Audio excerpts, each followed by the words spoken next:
Hey, everybody, welcome back to Historians at the Movies, which is part of Reckoning with Jason Herbert. I am, of course, your host and creator, Jason Herbert, and I have for you just the most amazing podcast episode today. As I'm recording this, we just finished up about 17 seconds ago talking with my friend, Jonathan Carroll. He is a former officer in the Irish Defense Forces. He earned his PhD from Texas A&M University, and he's an associate professor of military history at Royal Military Academy, Sandhurst.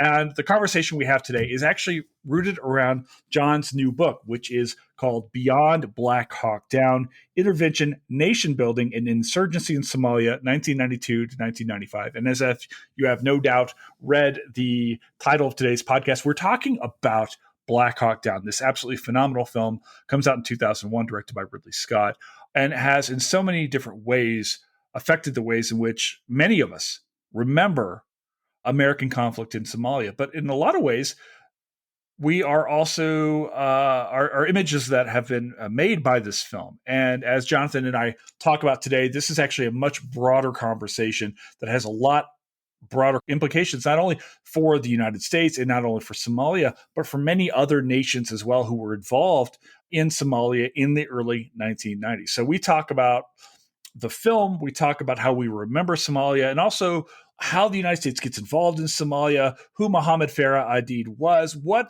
happens, what's the fallout of what happens in Black Hawk Down, the Battle of Mogadishu, and what happens next. So this was a really, really phenomenal podcast. I'm not kidding you. When I was listening to Jonathan talk, I was like, this is so gosh darn good. This is such a terrific conversation. I can't wait for you to hear it.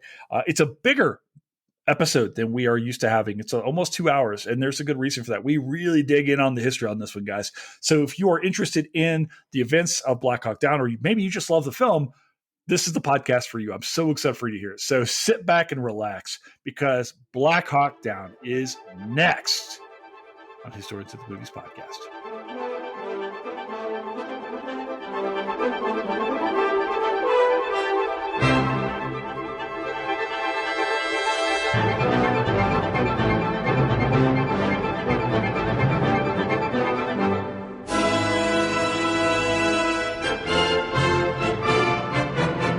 When I logged on and it said rolling out the red carpet, I was like, am I in the right place?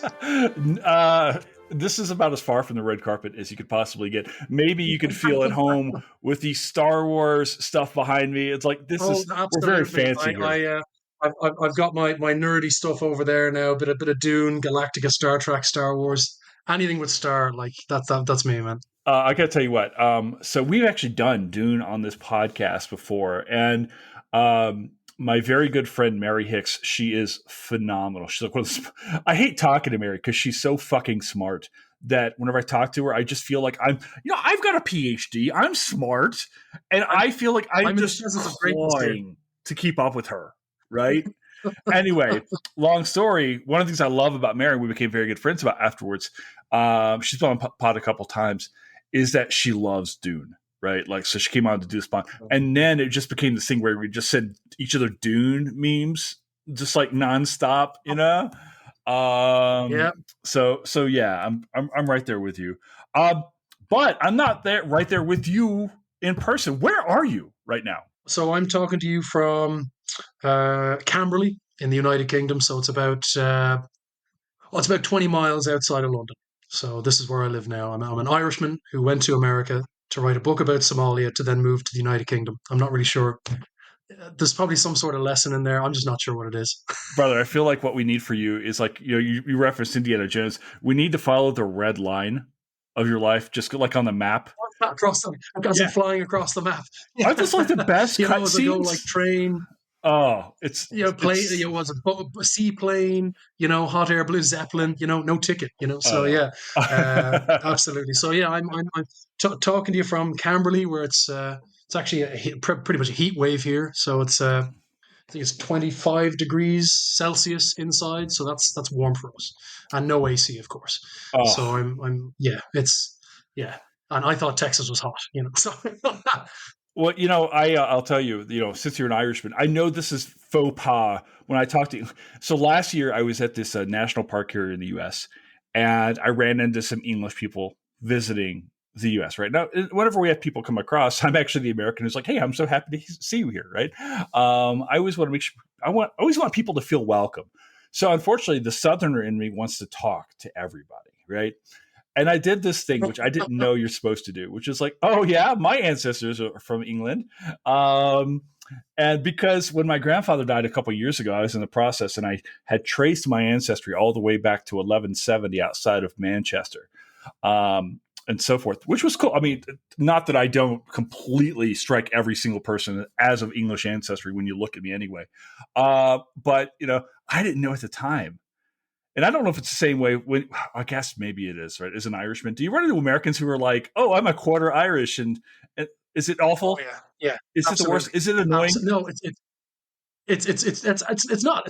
Well, it's kind of endearing. Okay, tell me. What I used to do was when I went to Texas, and I got to teach at Texas, which is amazing, Texas A&M. Irish people, I learned, talk a lot faster than Americans. We kind of, your miles per minute, you're going. And I remember my students saying to me, after a couple of classes, said, love the energy, love the content, can't really understand what you're saying, with the accent or whatever it was like this. So I just decided to have a little bit of fun with that. And the first lecture of each semester, I just walk in and I'd start lecturing in Irish. And it'd be just the normal stuff. Hey, my name is Jonathan Carroll. I study this. I'm doing that. Blah blah blah blah blah. Whatever. And it was great because you would get the students' attention because initially they're kind of looking up and going, oh, okay, here's somebody coming in. He's talking. This must be the lecturer. But then what's he saying? That's not English. Not really sure what that is. And they kind of turn a little bit, cock the head to the side, and then you kind of I switch to English and I'd say, right, is there any Irish Americans in the room? And about 5,000 hands go up, and all this kind of jazz. And that's great. And I'd say, well, okay, I'd pick the poor first person I get close and say, okay, can you kind of tell the class what I said? And they were like, no, I remember this kid going, I don't speak Czechs and I was like, oh, well, that's very nice. So, but it's funny, I meet so many people and that's not just an American thing since coming to the UK. Everybody's really friendly. They're lovely. And they say, oh, yeah, my dad's Irish or I'm married to an Irish person or I have a bit of Irish in. I'm like, that's kind of nice. But I do wonder when, say, Polish people or Italian people come to, they probably do in the States, but I wonder in Britain, do they say, oh, I'm Italian, blah, blah, blah, blah, blah. But then I wonder if the reverse is true. If you travel to Ireland or Europe or wherever and you say, well, I'm an American, does anybody say to you, oh, yeah, well, I'm like a quarter American or I'm a third American? I don't know if that happens. But it's good. It shows people are interested in their ancestry. And I think that's very refreshing. I think right now people would be like, I'm so sorry. I'm also an American. Right now, it feels so bad. I'm like, anybody, I'll tell you this. So I'm wearing my shirt says Kentucky on it, right? And I don't know if this is like this in Ireland or not.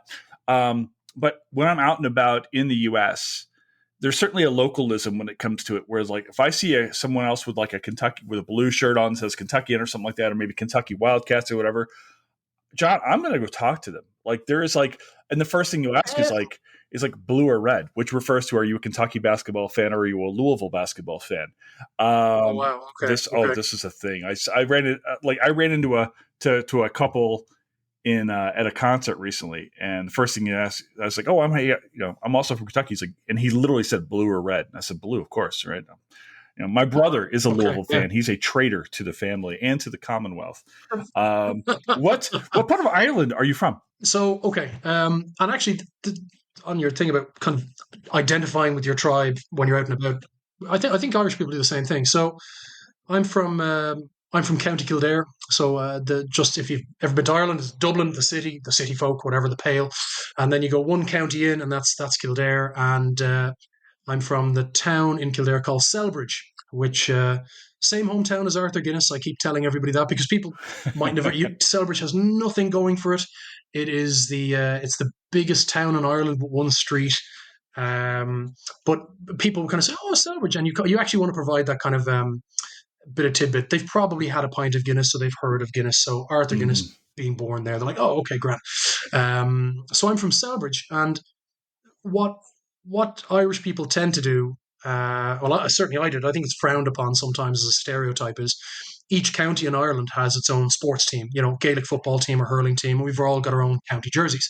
So when I went to Texas and there was an Irish bar there, I'd wear my Kildare jersey out just because it's an Irish bar and it's a touch of home.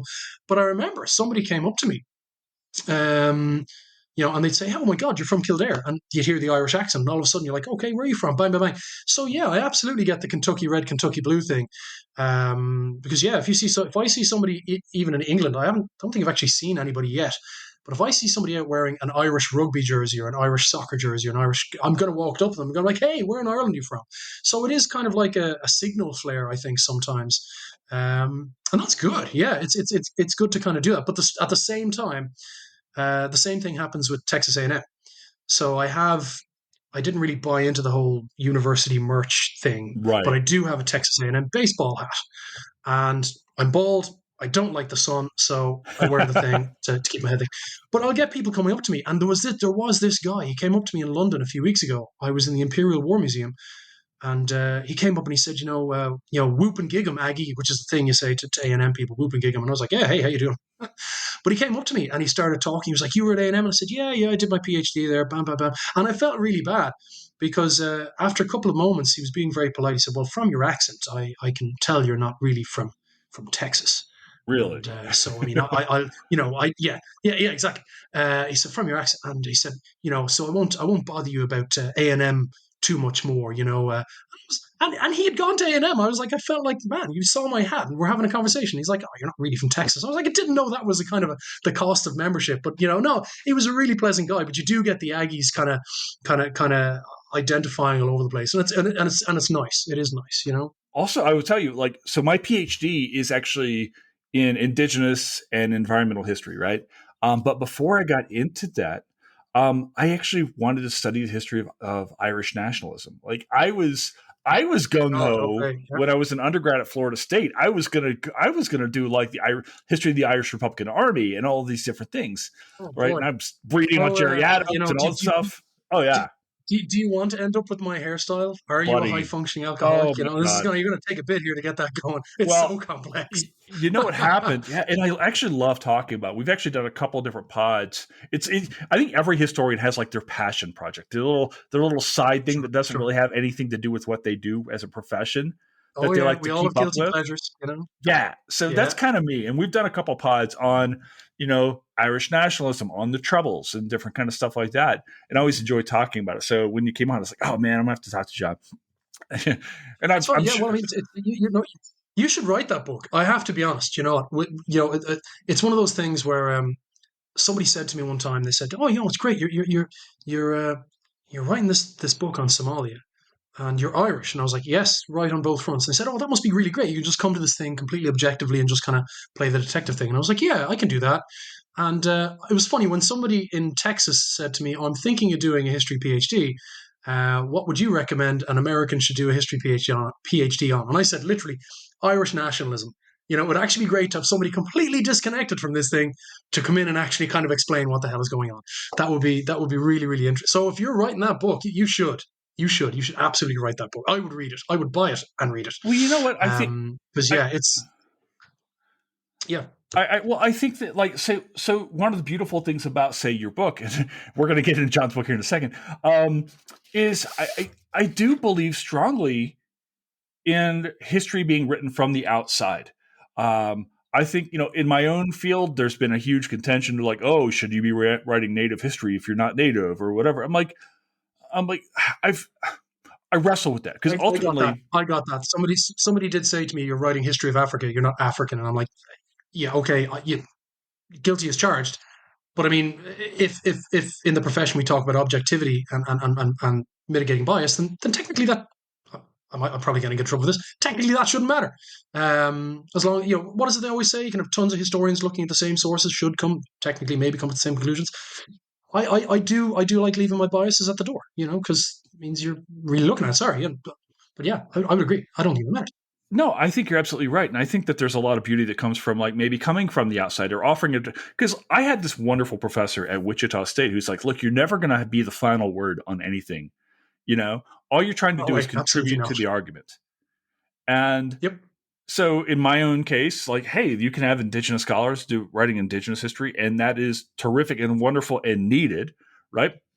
Also, people from coming from outside, and hopefully that you read all of these different perspectives, and you go, oh, okay, I see what people are talking about, or whatever. uh, Dan Flores, who is like a hero of mine, writes about this because he's written about in native history and environmental history, stuff like that. He's like, I'm just trying to tell human stories. And whether you're Irish Yeah, or that's exactly it. Ethiopian That's exactly. or, you know, Chinese or But whatever. the great thing is, if you walk in with no skin in the game, with no kind of, it's not that you're walking in cold or you don't Right. know what you're talking about. Of course, you're going to do your homework, you're going to do all Sure. that. But at the same time, if you come across somebody's perspectives because you don't have any kind of like preconceptions, you're actually going to give you know everyone involved their day in court. You're actually going to give them I would argue you give them their agency.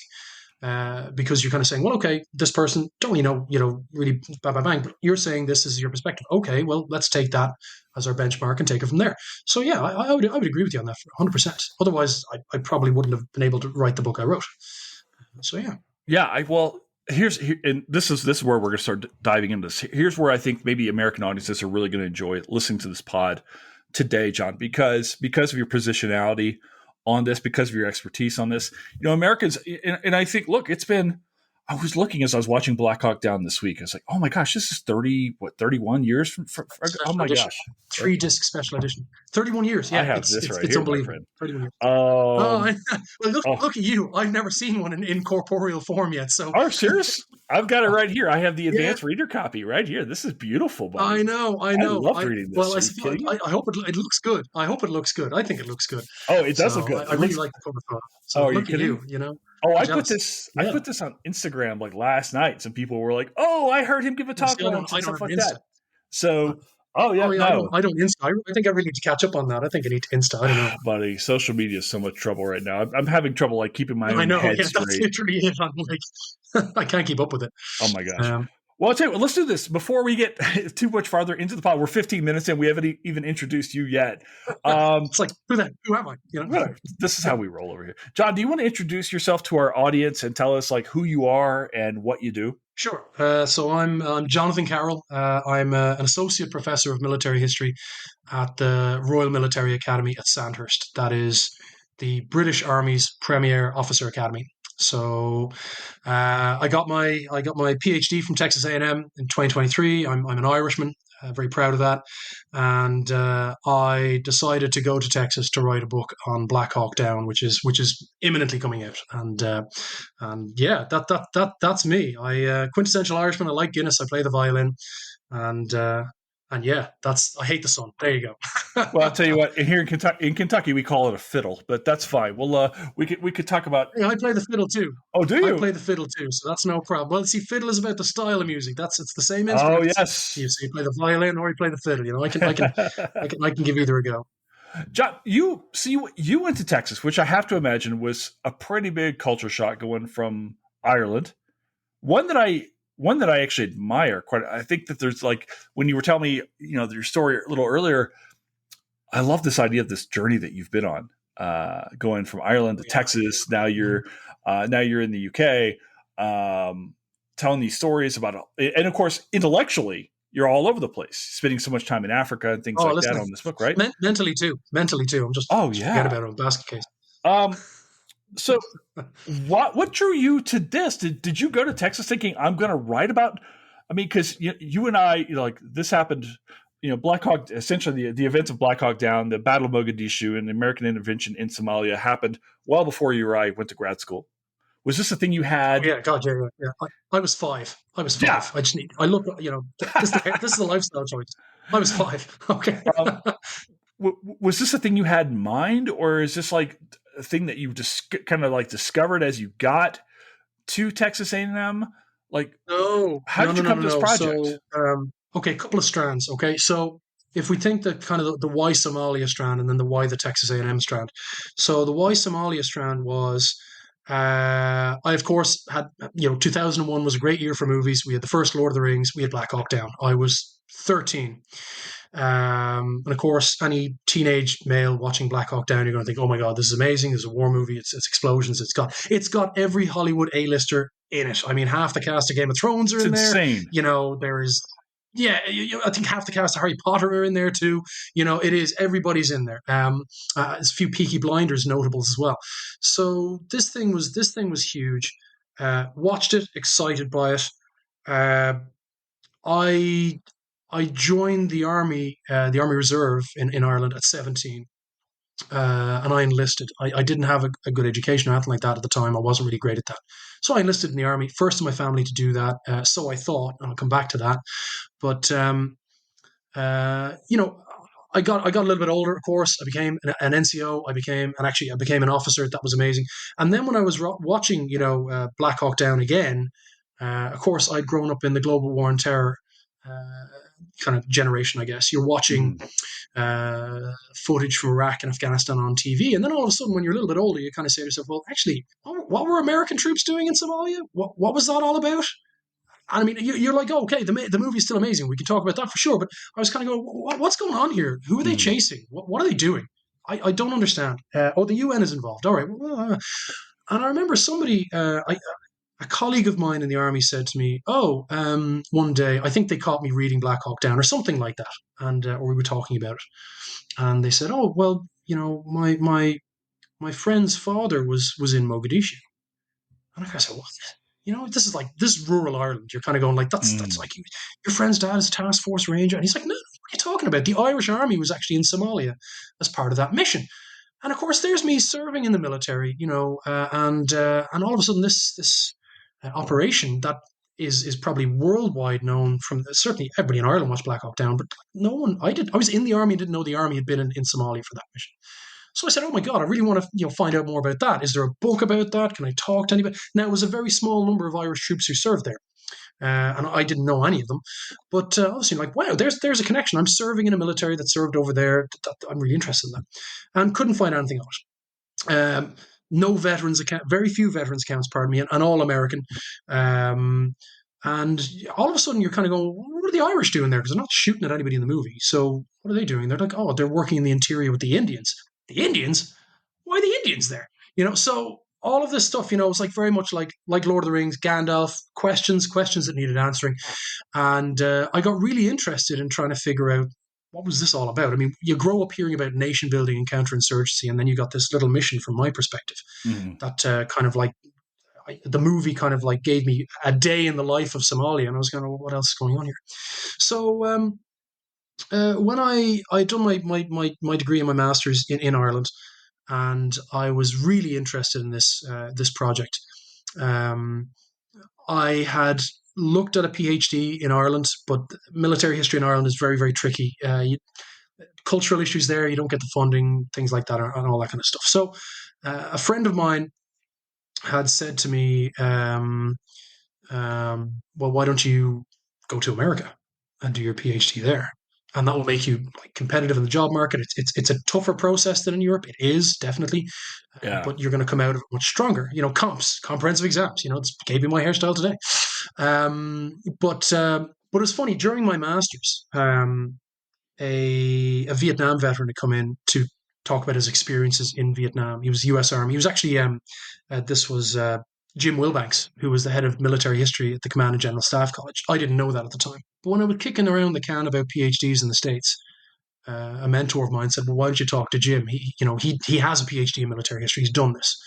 See what he would say." And I said, "Well, what university did you go to?" And well, he did his bachelor's in Texas A&M.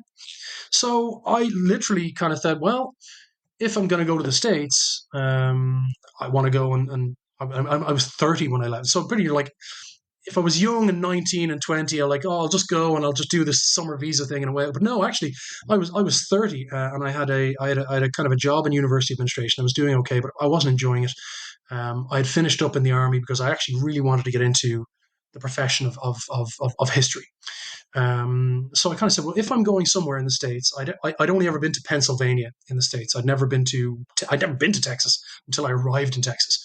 And I said, right, if I'm going to go over there for 5 years, where will I go? Texas is like the most American place you can go to, not realizing that Texas is the most Texas place you can go to. They're like they're their own Oh, nation state. absolutely. Absolutely. Little did I know, it was literally like that scene in Dune where House Atreides touches down, the door opens, and the sand and the wind gush in at their feet. That's me arriving in Texas, completely oblivious to what I was embarking upon. But this thing about Somalia, really interested me. So that was the why of the Somalia. I kind of fell into it, merely asking some questions about, like, what's going on, and then realizing that actually there's an Irish military connection there, and yeah, and then going to the institution that very kindly said to me, "Look, come over here, teach. We have you research fund." It was amazing. It was like going to Starfleet Academy. The opportunities they gave me. So that's kind of why Somalia, and why Texas. I just, when something gets stuck in your head and you're like, I just really want to understand more, and I can't find it. It's like, and it made sense. All the archives that I used, the UN ones, the US Army, Marine, they're all in the States. I never would have gotten the funding from an Irish or British university to do, like cross the ocean so many times to do all that archival stuff. So in every feasible way, it made sense. Now, obviously, didn't know a pandemic was coming. I didn't understand the culture shock at the time. But yeah, it really was. That's how I ended up there, much to the surprise of myself. And I think all of my colleagues, and certainly all of my students, who couldn't understand why an Irish guy was teaching them like second half US history, or US military history with that, an accent. So I had an absolute blast. And the book wouldn't be possible without it. So there's Texas A&M. There's your kudos. Contractually obligated to do it. So there you go. No, I love it. I've got a lot of friends on faculty at Texas A&M as well. Angela Pulley Hudson, who works in my field as well, Yeah, if you know Angela, she's yeah, a head of she's a department. yeah, she's a close friend of mine. I just love her to bits. Yeah, she's great. Yeah, I didn't get to work too much with her, but the times I did, kind of, she was the head of department just after, as I was leaving, but she was great. She was great. She is famous for whenever she reads my work. She's like, Jason, where's the women? Make sure you're putting the women. Like, I love her so very much. She's tough. Oh, but she's so good. And Yeah, actually, one of the guys that went through Minnesota with me, a close friend of mine, Adrian Chivana, is now on faculty down there as well. So I've got a lot of ties. nice. Oh yeah, dude, I love that school just because I've got so many weird ties to it. One of which you already know that's been hopefully deleted Six from degrees of this pod. separation. Oh my gosh, yes. Let's talk about this. Let's set the stage because when we, golly, I remember this movie comes out. This movie comes out in 2001. The events. I'm a teenager in 1994, right? I think I'm 17 at the time, maybe about to turn 17. This is October 94, so I would have just turned So 17. October 93, 93, 93. 93, excuse me, yeah. So very much caught up in high school, right? So I don't even remember really, John, hearing about it. Maybe I did in passing, but it was pre-internet, it was pre-social media, things like that. Things kind of come and go, but this was a big deal on the American landscape. Huge, still is. Um, Huge, huge, and still is. yeah, but it's been 30 years. It's 31 years since the events of this We happened. just passed in April. We passed the 30th anniversary of the end of the whole Somali operation, because that ends in 95. Black Hawk Down. Yeah, we're 30. Actually, this October will be the 32nd anniversary. We open up in this film, and our guys, the Americans, are in Mogadishu. They're already. We get we get some title cards and things like that. You can have a Talking blurb, about which is Ridley Scott, completely not nearly as accurate as you'd like it to be, but you kind of get this very short blurb about what's going on, right and yeah, it's not very explanatory, but it's there. from the maker of Napoleon. We should be expecting. Hey, listen. You know what? Before anybody had issues with Napoleon and Ridley Scott, like, I was like, Black Hawk Down. I was like, people, if you're expecting historical accuracy, like, get out of town. That said, though, Black Hawk Down is pretty good. Is pretty good. Well, I have to be able to do this. A good friend of mine, Waitman Board, talks about this, the idea of of rivet counting in films. It's like, it's not what I want this pod necessarily to be. I'm not interested in, there are 7 brigades here instead of 4 or whatever. Like that doesn't. But there are some larger things that we do need to establish here, some larger truths that need to be maybe on some people coming into this go, wait a second, this is, and your book talks about this. This is way more complicated than Mohammed Farah Aidid being bad guy, right? And there's a lot more people on the ground. We don't see the Pakistanis till the very end of the film. No, you don't see. You don't realize that when this is going on. I mean, it is. You literally dropped right into it. Okay, you're Right. dropped right into it. and it's almost kind of this Wild West kind of thing. Like it's a town full of bad guys with only a few good guys, and you're missing what you don't see is that actually at the time this is happening, there is 14,000 other UN troops and US troops in Mogadishu. So it's not just a couple of hundred like special forces guys kind of just on their own out there in this place. They're actually, there's huge amounts of troops, not just in Mogadishu, but all across Somalia. So yeah, you don't get that wider context really at all. But yeah, and you only see the Pakistanis at the end of the movie. So, absolutely. You kind of like, where do they come from? Where were they at the start? Why are they there? So yeah, I'm with you. Well, let's ask the big question here. Why is the United States doing in Mogadishu? What's the United States doing in Somalia in the early 90s? Can we just start there? How does the United States end up here? Yeah, absolutely. So, I mean, it is fascinating. So what we get is Somalia is, like many countries in Africa, is colonized by one of, by several European powers. So, I mean, before independence in 1960, parts of what we know today as Somalia, parts of would have been an Italian colony. So Mogadishu would have been part of Italian Somaliland. You had a portion in the north that was British Somaliland. Djibouti today was French Somaliland. And then you had parts of it that the Somalis would have claimed that the Ethiopians or the Egyptians would have had taken part of. So you have a lot of colonial history there, where the country is actually divided up by into 5 parts that are colonized by somebody else, which is the reason why the Somali flag today is a 5-pointed star, kind of suggesting that all 5 of these chunks will be put back together. So what happens? 1960, we get independence for Somalia. And the initial Somali government is a democracy, but quite a weak democracy. And Somalia is, then and still now, is very much a clan-based society. That's how they perceive it. So different clans, interacting and all that kind of stuff. So the clan that dominates the Somali government in the 1960s is quite nepotistic. They look after their own clan. And really what this means is heavy corruption, average voters' concerns take a back seat, all this kind of thing. And this is the Cold War. So 1969, there is a Soviet-sponsored military coup in Somalia by the head of the Somali army, Mohammed Siad Barre. And Barre is a devout Marxist. He's hugely corrupt. But he benefits from the fact that Somalia is right across in the Persian Gulf. So, you get the Soviets are really interested in this geostrategic position, client states, all that jazz. So he kind of sets up this very devout Marxist state that tries to eliminate clan identity, a lot of authoritarianism, a lot of brutality. And, in the words of Muhammad Farah Aidid, he'll say, and I quote, that Barre turned the entire country into a concentration camp. It was just horrific. This goes on for a while. In the late 70s, early 80s, Somalia becomes a client then of the United States. So you actually get a strange thing where you have a communist-based dictatorship propped up by Carter Reagan during the Cold War. And in 88, the bubble bursts. The Somalis themselves just had enough of this. There's been genocide. There's been everything like that. So in this civil war, Muhammad Farah Aidid leads one of the militias that overthrows the Barre dictatorship. And then, of course, you have all these various different factions unified in the civil war. They then fight against each other, and there's drought, heavy destruction. The country literally collapses in on itself, and there's a famine to boot. So, I mean, Somalia kind of hits the airwaves in the early 1990s as one of the worst humanitarian disasters of the 20th century. And this is where we get kind of the United States kind of coming into it. The UN wants to get involved, has trouble doing that.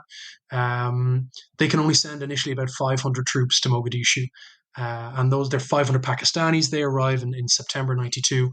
And it's just not enough. They can't stop the lawlessness. There is no government. There is no law and order. It is just anarchy.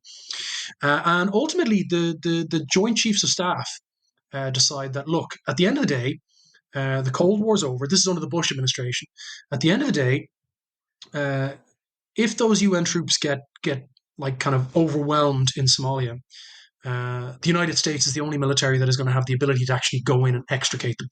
So better to be proactive and just go in with some level of intention to get stuff done, rather than kind of be reactive, and it's a big mess. So George H.W. Bush will authorize this kind of Operation Restore Hope around Thanksgiving '92. And this is the bit alluded to at the start of Ridley Scott's opening montage. He actually, bad enough, he doesn't mention anybody else.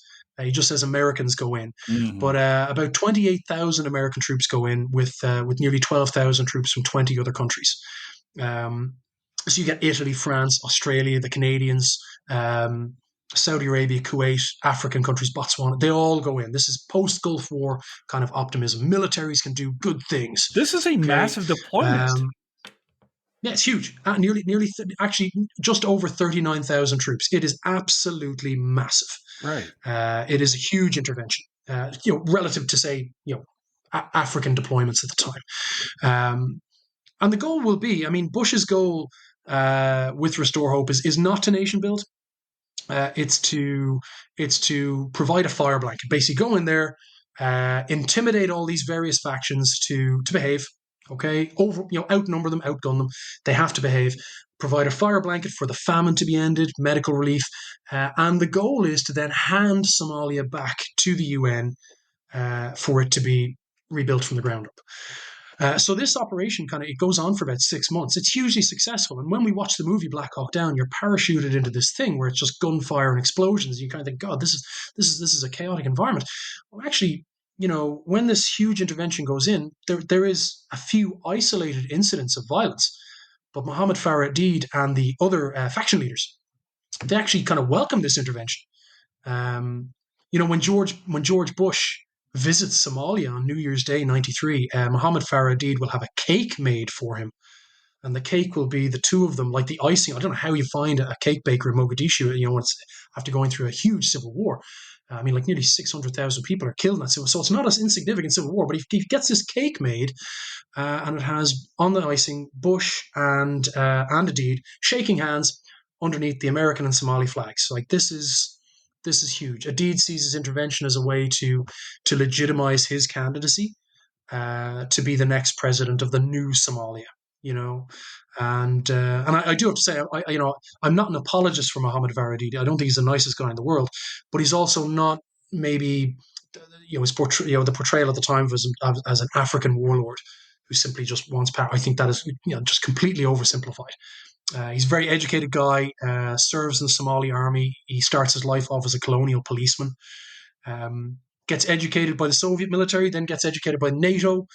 He's very, very competent, and he was an accomplished statesman. He was a diplomat before the Civil War. So he's all of these characters are very complex. So I wanted to kind of give them with this book a little bit more reality. Human, they are humans. You know what I mean? So I wanted to kind of make sure that came out. But this mission hugely successful. Very little fighting. This initial American intervention will be there from December '92 to May '93, and of the 39,000 troops, there'll be 18 fatalities. Only 2 of them are from hostile action. The rest are just unlucky. They fall into the harbour wearing their body armour. One guy is messing with a wrecked MiG fighter. The ejection seat goes off. This kind of stuff. So the Somalis welcome this hugely, and it's not just Mogadishu that they're in. They take over 100,000 square miles of Somalia. So that is equal to the state of Colorado or the United Kingdom, including Northern Ireland. So this is all across Somalia. These coalition troops are in there and they're doing their thing. And I suppose where we kind of get to why is the United States there is, well, the Joint Chiefs don't want the UN to collapse. Bush sees Somalia, and Clinton after him will see the Somalia the same way, as a great way of showcasing how military power can be used for not necessarily warfighting. You can go in, you can alleviate humanitarian disasters. But the actual real golden thread here is that now that the Cold War has ended, the United States wants the UN to step up as a player on the world stage. And to do that, Somalia will become this test case, this experiment for the new post-Cold War UN that can actually kind of do some of the things that maybe America or the US military don't necessarily want to have to do, or to kind of shoulder some of the burdens while America maybe moves on from the Cold War, things like that. But it is kind of very clear from both the Bush and Clinton administrations that, one, Somalia needs to be rebuilt as a country. 2, the UN is the best vehicle for doing it. And 3, this is going to be the trailblazer for the UN, and America cannot let that fail. So that's why you have like a huge amount of American troops going in. And then when the UN take over in 1993, May the 4th, I'm a big Star Wars fan, so May the 4th, 93, this follow-on UN mission takes over. Thousands of American troops stay on. Nearly 5,000 American troops will stay on to kind of underwrite the effort. And the key, like UN, actually some of the key UN decision makers in Somalia for this new follow-on operation, they will also be American or chosen by the United States. The idea is the UN has to succeed here. America needs to underwrite it, and the UN is going to, basically stake its reputation on the world stage in Somalia with this thing. So that's how you get it. But you don't get any of that with Black Hawk Down. You see 20,000 Marines come in and they do the thing, and all of a sudden it's still horrific. It's like they've solved nothing. But actually, no, this initial intervention very much ends the famine. It really does. And overwhelmingly, almost all of the Somalis, Mohammed Farah indeed included, are supportive of it. They're like, this is brilliant. We're gonna get a country back on its knees. You talk in the book that there are a lot of misconceptions when we come to think in the 3 decades, which is amazing to me still, since this conflict occurred, about the conflict itself, some of which have been pushed by the film. I think most people, or at least most Americans, when we think about this conflict, it's really this film is the guiding narrative. This is your one-stop shop. Right. Yeah, definitely. Can you talk about some of the other popular misconceptions that you encountered and try to set the record straight on when it comes to writing this book? Sure. Yeah. When I thought about methodology, like how are you going to tackle this thing? The terrible thing is that I found that sometimes, I don't know whether you agree, sometimes depending on the topics that you get a book on, if sometimes books are very narrowly argued, so that if you know nothing about the topic and you just pick up this one book, well, it'll tell you the niche argument, the niche slice of the pie that it's taking. But if you don't actually have any of the wider context, then it's kind of a little bit lost on you. And recognizing that there wasn't very many books out there on Somalia, I wanted to first of all do the what happened. I wanted the book to be a what happened. So, if you've known nothing about Somalia, if you're an academic, not academic, military professional, if your mother wants to read this book, they can. So accessible and linear. But at the same time, I did want to tackle some of the misconceptions. So, some of the misconceptions out there, even about Somalia or even Black Hawk Down more specifically, some of them are like, the Somalis didn't want any outsiders' help. They didn't care. Completely untrue. Like, you could not get further from the truth. Even if you look at Black Hawk Down, okay, you watch the movie, all hell is breaking loose on October 3rd, 1993. But this is part of what the Somalis call the Summer War. But outside Mogadishu, in the whole rest of Somalia, for the 4 months of that war, where Black Hawk Down is really the last day of it, there's no fatalities amongst UN or American forces. None. The Somalis still very supportive of this thing. So, I think the portrayal of Somalis in the movie is just being kind of very backwards, very antagonistic. I like Madeleine Albright will kind of famously this is a paraphrase now, she'll kind of say, oh, well, we put out the hand, to help them, and they just slapped it away. Nothing could be further from the truth. Other kind of myths that you get, it's not so much with the movie does this well, is, everybody says, well, actually the target on October 3rd for Black Hawk Down was Mohammed Farah Aidid himself. It's like, no, he was never going to be at this meeting, and Ridley Scott gets that right. But probably one of the most interesting narratives that has emerged since Black Hawk in the 31 years, and you see it creeping up every once in a while, is every October 3rd when we get to an anniversary, I'm constantly amazed. I will hear somebody say that actually it was Osama bin Laden and Al Qaeda that shot the Black Hawks down.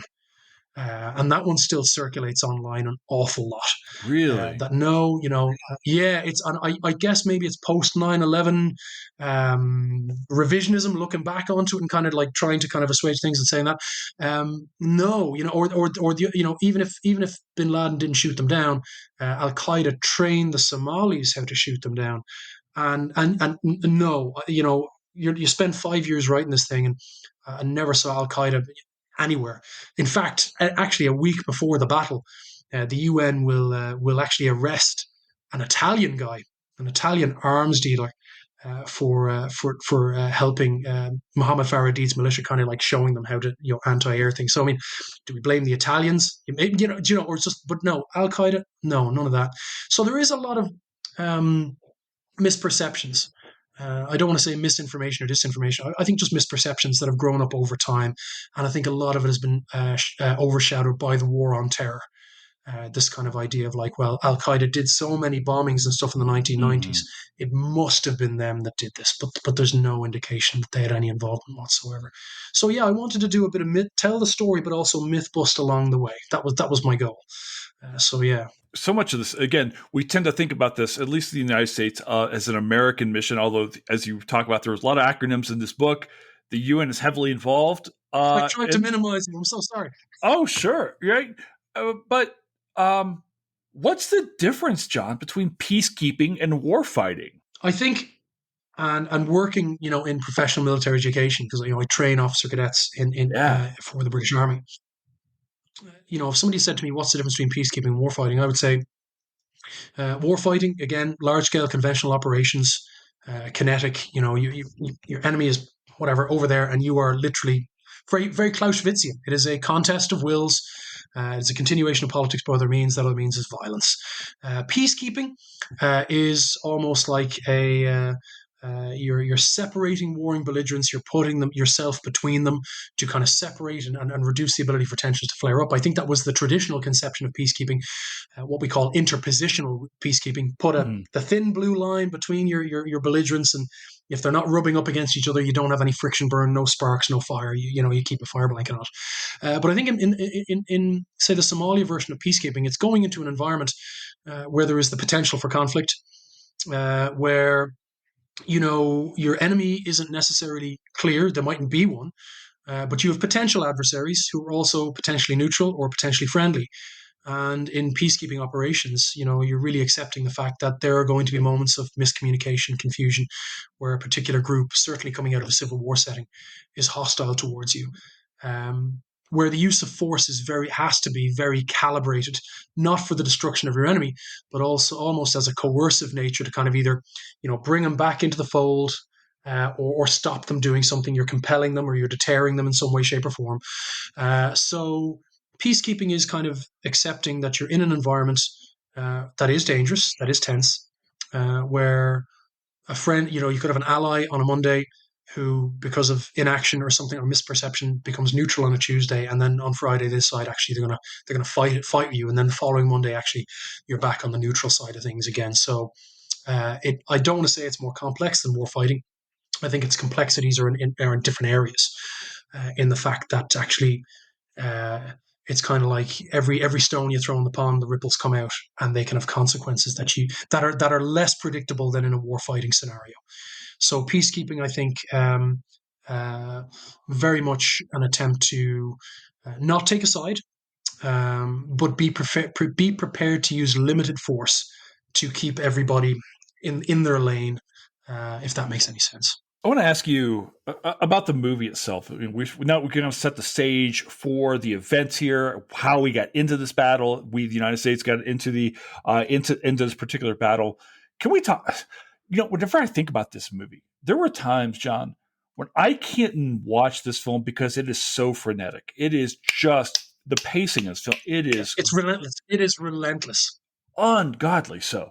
But I'm wondering, when you think about this from your expertise, both as your time as a soldier, your time as a historian, now your time as a professor, like, what does this movie do well in regards to retelling the story of the Battle of Mogadishu? Yeah, in fairness, I have to admit, I'll preface this and say that, when movies come out, I'll go and I'll watch a historical movie, but I leave my historian brain at the door. I love going to the movies and just being entertained.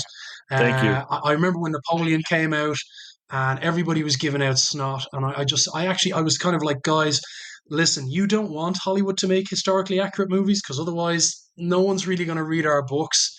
So actually, this helps because I mean, I can walk into a room. Certain maybe, actually, I can walk into a room at Texas A&M with a bunch of 18, 19-year-olds, and I say, all right, who here's seen Black Hawk Down? And at least half the hands that go up, and you go, okay, great.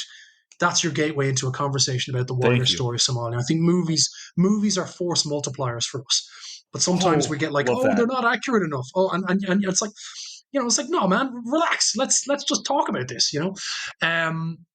I mean, when Napoleon came out, somebody said to me, "Oh yeah, you like Napoleonic stuff," and I'm like, "Sure." But I mean, if Ridley Scott has Napoleon like riding the turret of a Tiger tank onto the field of Waterloo, I'm going to think, "Wow, that's really awesome." Wasn't expecting that, So I'm not going to like go, "Oh my god, I'm going to write a terrible review of it." No. So I mean, what does the movie do well? The movie actually does an exceptionally good job of the events of October 3rd, 1993, to a certain degree, and I'll add a little bit on that in a moment. You do get a very faithful narrative, a very accurate narrative of the raid going in, the raid going wrong, the personalities, and then the sequence of events that leads to their rescue and recovery and all of that jazz. So actually, from say about like 12 o'clock noon on October 3rd to the early morning hours of October 4th, where they're back in the Pakistani stadium and all of that, that I think is really, really excellent. There is one or two little omissions, but other than that, like I actually think it's really, really excellent. If you have to go into Rivet Counting, they've got the weapons, the gear, the helicopters, all of that is A1. There's no issue there. I think what it is missing, which might be my next question. I don't know if whatever. Please. But what I think it's missing is that you don't get a good idea of what is happening kind of outside this neighborhood where the fighting is taking place, because literally from the first Black Hawk being shot down, Pakistanis, Malaysians, even the Italian contingents in Somalia, because they're the contingents with armor, they are put on alert immediately. So it's not as if they're kind of coming to it late to the game, or they're not sluggish. They are like literally like, what do you need? The thing is, they just didn't know the mission is going in. And neither do most of the American troops serving with the UN. So you get two very different pots of troops in Somalia, in Mogadishu. Pardon me. The movie just shows Task Force Ranger, which is these 450 special forces operators. There's 5,000 other American troops in Mogadishu, conventional forces, who are under the UN mission. Okay, they have no idea this raid is going on. But similarly, I'm talking about those other American troops. What you don't hear about at all, and I understand it because it's not well known about at the time, is on the morning of October 3rd. And I mentioned this in the book. It was actually one of the things that I stumbled on. It was really amazing. There is an IED attack on the morning of October 3rd. And this is nothing new. I mean, one of the things I wanted to kind of push here was that, Somalia, like we call it peacekeeping. Somalia in many ways has very little daylight between what American and British troops see in American troops see in Somalia, and what American and British troops will see in Iraq and Afghanistan. This is very much a teaser trailer for this is the kind of environment that we're going to see in the war on terror. But in the morning of October 3rd, there's an IED blast on a Marine Humvee, and two Black Hawk helicopters, not belonging to Task Force Ranger. They take off and they actually try to medevac these guys out, and it is in the hostile part of town. And unlike, say, the Black Hawks we see in the movie, they're hovering around. And you can imagine while you're watching this thing, you see the fuses of the RPGs flying by. You're like, oh my God, these things are like, sitting ducks. These two Black Hawks actually land in the streets to pull these evacuated guys, because one of the Marines is trapped in the wreckage of the Humvee. So, concerned about crowds coming in or whatever's going to happen to them, because it has been 4 months of violence leading up to Black Hawk Down. Like Black Hawk Down just isn't just this one random day of shootout. It's been 4 months of a war. These two helicopter crews, they land in the streets, and the helicopters are sitting there defenseless on the ground, and nothing happens to them. So I mean, one of the things that I wanted to kind of find out is like, well, why in the space of call it a couple of hours do we have Black Hawks that are very vulnerable, very large aircraft landing the streets? One landing, sitting there taking off, the other landing, sitting there taking off. Like one of the pilots of one of these Black Hawks, he'll actually leave the helicopter and start kicking in doors to find, like he'll find a shovel to actually kind of leverage the Humvee wreckage off this guy. Like, so I mean, like this is very brave, very very brave incident. And they get the guys out and they take off. But I mean, the question I'm then asking is, well, hold on, you know, why are these two Blackhawks not getting absolutely destroyed in the morning, but later in the afternoon, you know, they're being shot out of the sky, you know? So again, there is this there is these missing bits where there is whole other stories of other troops, other contingents that are in Mogadishu at the same time. And this is why I wanted to kind of go, what's the Somali perspective of this battle? And obviously interviewing Somalis is tricky and all that jazz, and their civil war means their archives are heavily damaged. But one of the interesting things was that in the days following the battle, when the Somalis, when they build a monument to the battle, they actually build this kind of rudimentary monument. They don't build it out of the wreckage of either the Black Hawk helicopters. They build it out of the wreckage of the Humvee that's destroyed first thing in the morning. Wow. So for them, for their perspective, this battle, it doesn't start with the Task Force Ranger raid or shooting down a helicopter. It starts with actually this IED attack in the morning. So yeah, there's a lot of bits and pieces that like plugged into it that you don't really know they're there until you start digging. You know, so it was really fascinating to kind of uncover those and then trying to kind of say, well, what are these? How do these all look? And it will be these other American units that you don't get any indication of. They'll also join in the rescue as well later that night and the following morning. One of the things that I've seen made of this film is the relationship between the Rangers and the Delta Force operators. All of these guys are special forces, correct? Yeah. And yet it's like there's almost like this big brother mentality on the part of the Delta Force. Like these Rangers are looking at the Delta Force guys as like these guys are superheroes. These are the mentors. They're the idols. Right. I mean, Delta Force will recruit. Yeah. I mean, maybe. I mean, when I served, I was a reservist. But I mean, when you saw Irish Special Forces, and our Special Forces are called the Army Ranger Wing, when you see these guys with beards or long hair, or they're just, they've got, you are, I remember being a young man, I was like, whoa, okay, that's huge. And I mean, Delta recruits heavily from the Rangers. So what you're seeing there is kind of maybe I've come up through the Rangers, now I'm looking back down and looking after them as well, and this kind of thing. So yeah, absolutely, you do get that kind of mentality. But they all are special forces, just different tiers, obviously, probably in the American system of special force. But you don't only just have Delta there. I mean, you have, and you don't see that in the movie, you have Navy SEALs, you have U.S. Air Force pararescuemen. So actually, Task Force Ranger is not just an army group. It's joint. It has representation from all of the special operations forces of all services. One of the SEALs he will get out of Somalia, and he'll have a particular brand of knife. And during the battle, a Somali round will impact the knife, and he'll try and actually go to the knife company after Somalia and say, hey, I can market this knife for you. It withstood Somali. I don't think it worked out for me and all that. But yeah, you have a big mix there. So it's not just Delta. You've got the SEALs, your pararescue, everybody's represented there in Task Force Ranger. Can we talk about the casting of this film? Because every male actor in Hollywood, everybody, and largely Obi-Wan Kenobi is in it. Obi-Wan Kenobi is in this movie. I think this is actually one of the brilliant parts of Ridley Scott's casting and the people and his casting agents is for an American-dominated audience, they pull a lot from the UK to play Americans. Oh yeah, huge. And Australia, huge, Eric Bana especially, who.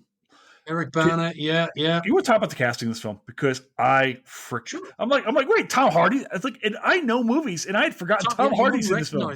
Yeah, Tom Hardy in the movie. You have Jason Isaacs. Jason Isaacs, who will play Lucius Malfoy. He's the Ranger captain.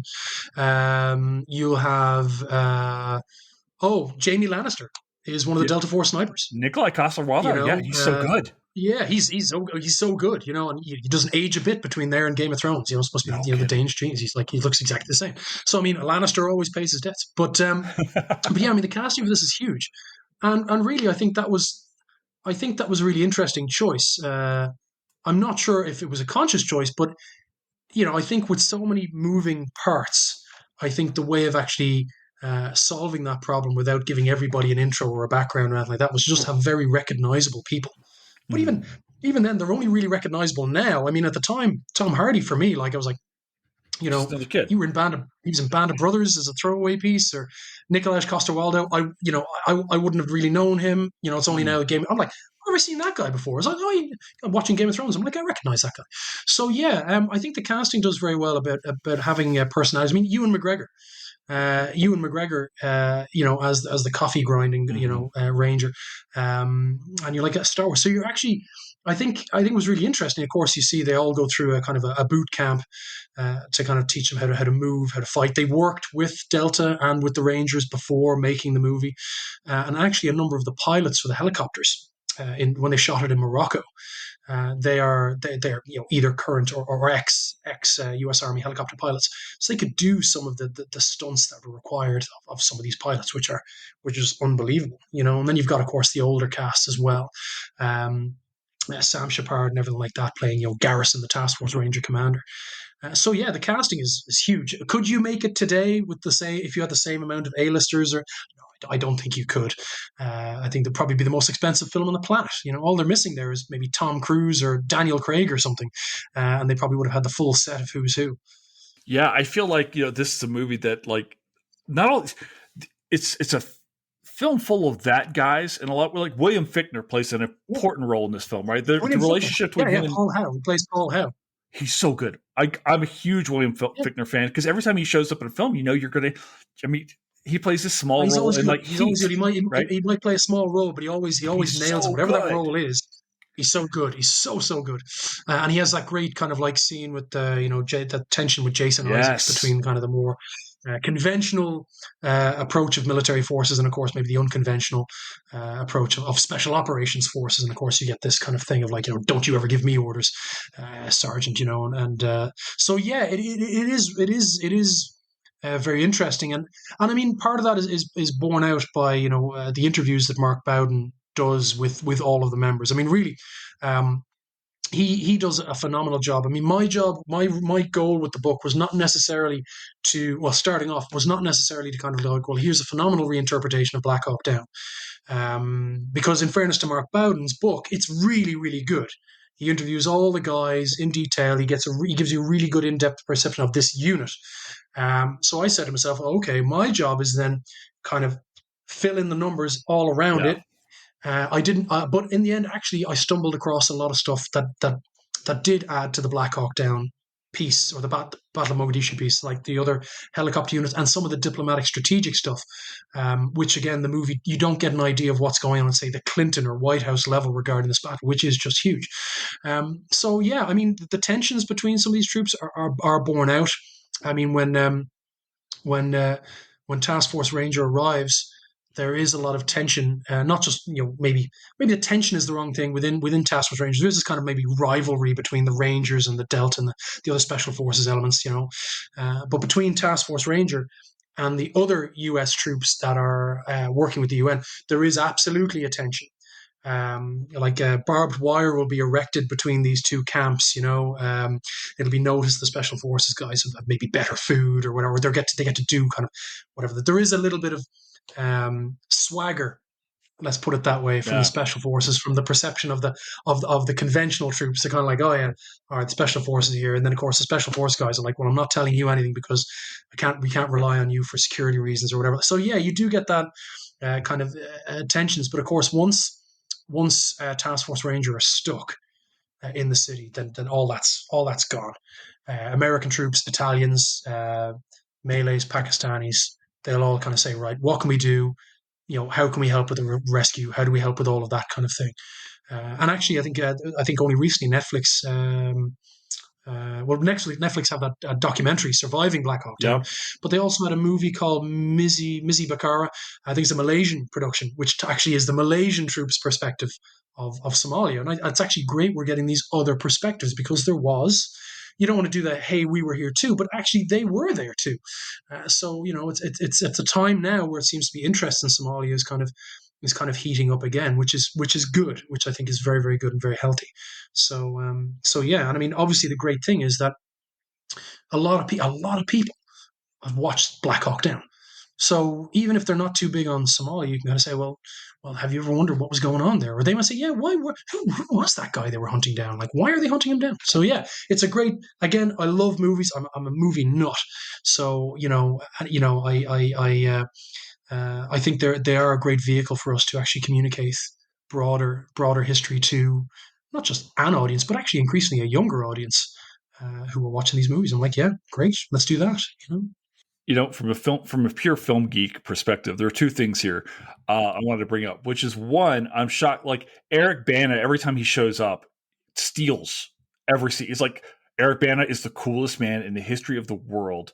And I am continually shocked, John, that he has, because he does this in Munich. He's so amazing. I felt like he was the best part of Troy. And Ooh, was he? Yes, yeah, I'd agree with you there. Yeah, Troy. Yeah, yeah, I think so. You know, definitely better than Orlando Bloom, and Orlando Bloom is in Black Hawk Down as well. In fact, one of the first time that I think the second time you see Bloom or Bana on screen is he's in line, and Bloom is saying, "Hey, you're cutting line," and I realized, I'm like, you guys can play brothers in like 3 years, and you don't know this yet, but I do. Exactly. You know? Yeah, and in my brain, I'm like, when I go in, I actually kind of say, I introduce when I give a talk, say on Black Hawk Down, I say, hey, we've seen the movie, you see Orlando Bloom fall out of a helicopter, and all of them that they all just immediately like, oh, that was that guy from Pirates of the Caribbean. I'm like, no, it was that guy from Lord of the Rings. Yeah, So, thank you. maybe it shows where my allegiance lies there, But yeah, you get this. I mean, Eric Bana he's just the devil may care kind of like, kind of sit back, kind of attitude, the kind of the beard. And it's like, yeah, man, it's cool. It's whatever. You're like, yeah, he's like the Dos Equis guy. 20 years cool before he dude, becomes right? the Dos Equis guy. He is the most interesting man on the planet, So yeah, but we don't see much of Eric Bana these days in movies. He's kind of, disappeared, not disappeared, but he's kind of keeping a low profile, I think. I think he's doing some stuff in Australia. I think he's kind of gone back. Yeah, I think that's because he kind of emerged. He was actually a comedian, if I recall, a comic actor in Australia before he comes up. Which does not jive at all with his kind of like, I'm cutting the line. I'm going to eat this boar. So, dude, like I could just follow Hoot around afterwards, right? And like the end, it's like Eversman's wanting to follow around. It's like I want to come. It's like no. I'm going to go do my own thing. It's like you This is it. I want to ask you. We talk about the parts of the film that we loved, and you talk about the things that it does really well to protect. Really that kind of relationship between the troops, the frenetic pace, the fact that like it just never stops. They're just continually coming after. This will be the most intense firefight for the U.S. military, like most intense single firefight for the U.S. military since the end of the Vietnam War. That's insane, and that's even though you go through Panama, Grenada, Gulf War. This 15 hours is the most intense for the U.S. military since the end of Vietnam. Yeah, it's absolutely relentless. Now we got to flip the coin here, John. And like, are there parts of this film that it doesn't do well? The parts when you look at it, go, man, and I hate to be the person who's like, but I do feel like there are things here that we do need to talk about that your book illustrates here that we don't really get to see a sense of when. And look, this movie's 2.5 hours already. It is, yeah. I mean, but what are we missing? Like from the American perspective, you're getting it like street by street, blow by blow, bullet by bullet, or RPG by RPG, and that's fine. I think and I mean, look, it's like anything. You can only have so much in a 2.5 hour movie. You can only have so much in a 300 page book. Ultimately, you have to make decisions. And I think the bit that is missing for me is the Somali perspective. Very much what you get. You don't, even though you've got this raid, and they say, well, the two targets are, Abdi Hassan Awali and Omar Salad. You don't know who they are. They don't ever speak on camera. They are two top lieutenants for Mohammed Faradid. You don't know who he is, what he's doing, why you need him. The only Somali you actually get any sort of speaking time with is Osman Otto. Mm-hmm. This is the guy they capture by shooting out his engine block from a helicopter. And like he's just sitting there smoking a cigar, and very much the Hollywood portrayal of a kind of an African militia leader. He's smoking the cigars, he's got the sunglasses, he's got the fine thing, and he's like, yes, I don't care, Western values, blah blah. It's actually very very like it's terrible. It's just purely negative racist stereotypes. I do have to say that. Like it's the warlord stuff again, which I really tried to tackle by giving these individuals, like, who are they? So I think what we're missing is you get this assumption that the Somalis in Mogadishu just want to shoot, just want to pillage, just want to plunder, have no interest in repairing their country, have no interest in being part of the solution. And in many cases, you just get this idea of just mindless thugs who just blast away and then get blasted in turn. They very much are. It's like if you look at the John Wayne 1960 Alamo movie. It's like the Mexican portrayal in the 1960s of that. It's like just stand where you need to be and get shot at, and that'll be it. You don't know why they're fighting. And that's probably one of the biggest bits that I want to kind of throw into this mix, is that the reality is, you look at Mogadishu. Mogadishu at the time is separated. Different factions control different parts of Mogadishu. And it's only the area controlled by Adid that this war is being fought. So probably an area of about maybe 15, 20 square miles. So it's an area the size of, I don't know, it's an area the size of Oxford. So it's like you control a country the size of the United Kingdom and your violence is in Oxford. Parts of Mogadishu are perfectly peaceful, friendly to UN and US forces. So you don't see that at all. And this is why you're like, they moved to the Pakistani stadium in the safe zone. And you're like, safe zone? What's that all about? Why is that part safe?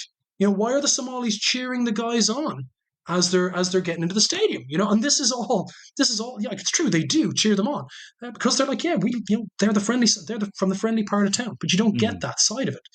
But the question is, why are they fighting? And this was something that I really wanted to bring out because. We get this idea of Somalis just being ungrateful, don't want the helping hand. In reality, there's a series of miscalculations that take place so Black Hawk Down's October 93. We get a series of tensions, terrible decision-making, miscalculations that happen in May and June of 93, which will cause an eruption of violence that is blamed on Adid rather impulsively, without any proper investigation. And this will start a war that will culminate in special forces being sent to Mogadishu to capture this guy. And if they can't capture him, if they can't kill him, they will go after his lieutenants to try and find out. So that's why we get Osman Otto as chief financier. That's why we get the two guys on October 3rd. They're trying to ramp up the pressure. But you get no idea of like where this conflict starts. Because, up until this intervention begins September for the UN 92, but December for American troops 1992. And you have no real violence until June 1993. So you don't get any idea of like what their motivations are or what they're fighting for, or the fact that there is actually friendly Somalis, or that in the interior this mission, this peacekeeping mission, nation building mission, is actually progressing, even though the fighting is going on downtown. I think the Somali perspective is definitely missed there. But I don't know how you could, in fairness to the movie, you can't put that on an opening scroll in a way, like you can't do that in a tweet or anything like that. So, obviously, from Task Force Rangers' perspective, which I think the movie is Task Force Rangers' perspective, they don't largely know about that context. And to be quite honest, I would say for most of the truth, they don't care. Like, we're going to Mogadishu, we're catching that guy. The whys or whats don't matter. This is our mission, away we go. So, in some respects, does that need to be in there? I don't think so.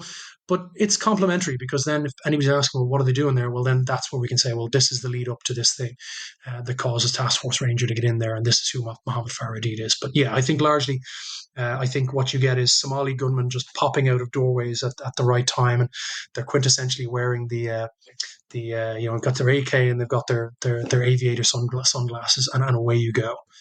You don't get any more depth than that. John, what's the fallout to this battle? You've got 19 American soldiers dead, a whole bunch of guys hurt. Again, this is feels at times almost like a mini Vietnam, where the fact that the invulnerability of American troops is tested here. This shouldn't happen. We can't. American special forces can't get killed by Somalis. Right? Yeah, and they can't lose. They can't lose.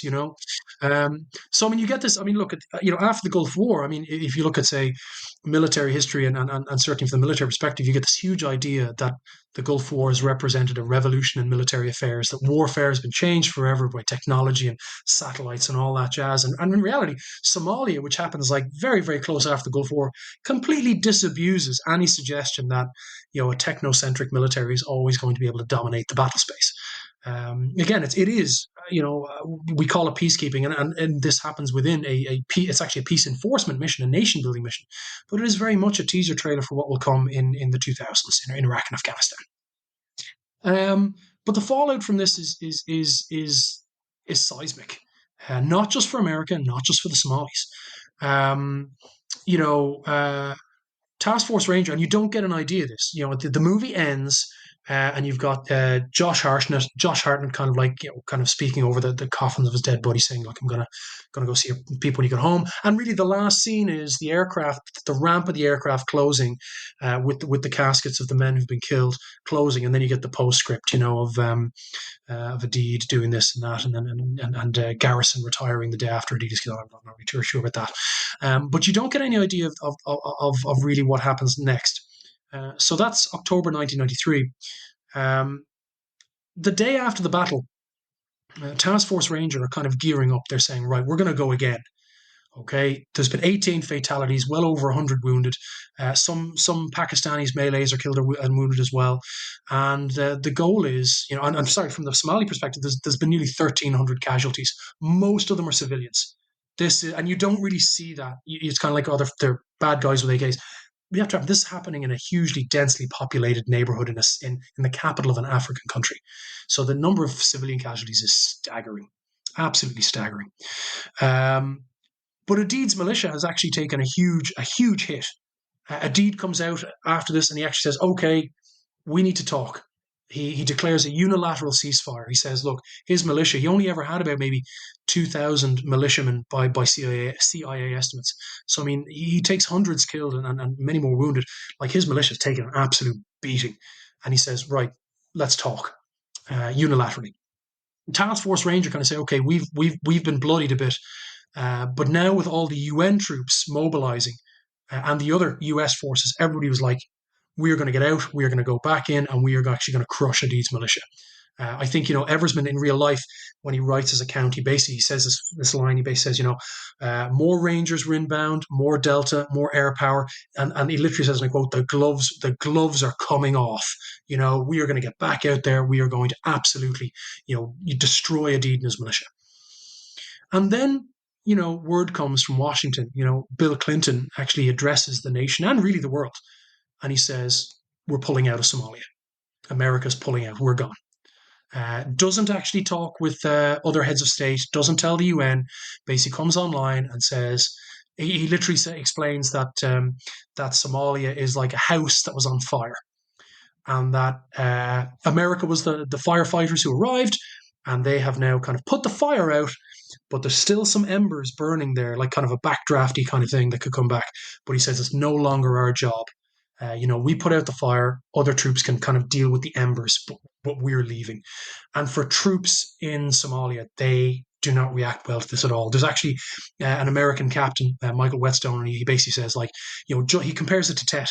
He says, even though this was a tactical victory, politically, the politicians are undermining us.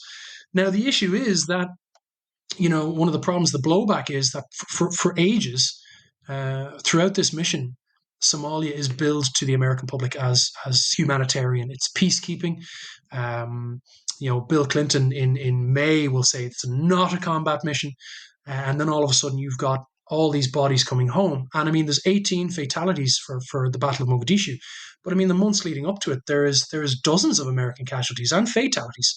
And there's, in the mission in Somalia, from May 93 up till the end of it in 95, there'll be 169 UN and US fatalities and nearly 600 wounded. So this is not just one day. Black Hawk Down is the end of this thing, of the war anyway. So Clinton says, we're leaving, we're getting out. And it highlights the reality that tactically, Task Force Ranger, they capture who they want, they get back with who they want, they take horrific levels of casualties. Literally, almost every member of Task Force Ranger is wounded in this battle. But at the strategic and political level, this is seen as an absolute disaster. And it's seen as a disaster because, of course, the bodies of the helicopter crews will be shot down. And I think this is why it still resonates in America's memory today. Because, you see the bodies of these helicopter crews, they're dragged through the streets by Somali crowds who are beating them. And when I don't know if you remember in the Iraq War, where there was the famous picture of footage of the bodies of military contractors hanging from the bridge in Fallujah, the remains hanging from the bridge, everybody literally comparing the two. There was like, this is like Somalia again, 1993 American desecration of remains. And this causes huge political outrage. Um, the American public respond terribly to this. Very emotive, obviously, seeing American troops going to humanitarian mission, and the people you're going there to help, ostensibly, are now mutilating your troops in the streets. Like Mike Durant, the pilot of one of the Black Hawks to be shot down, like he will be captured by the Somalis. And like his face, black and blue from the crash, will adorn the cover of Time magazine. And the caption will be, "What in the world are we doing?" As if somehow it's like, this thing that just blew up. Now everybody's going, well, wait, Somalia, what's going on there? Oh my God, we need to get out. We need to get out right now. We're done with this place. We tried to help them, no interest. So the fallout in America is huge, and Clinton will largely kind of, I'm going to say, he'll get away with it. He's in his very first term. I mean, this is 19. So he hasn't even been in office for a year yet, and he gets away with it because essentially, he will kind of, when there's a suggestion that Task Force Ranger was sent into Mogadishu by the UN, the Clinton administration largely will kind of fan that narrative and kind of say, "Oh yeah, American troops were under someone else's command. It's not us." This is how Clinton will kind of like stave off probably, not, you're probably losing a second term, I would argue. But it's also, I think, one of the reasons why today we see in the States there's a lot of suspicion. I think by Americans broadly towards the UN, that they're incompetent, inefficient, incapable, and they get Americans killed.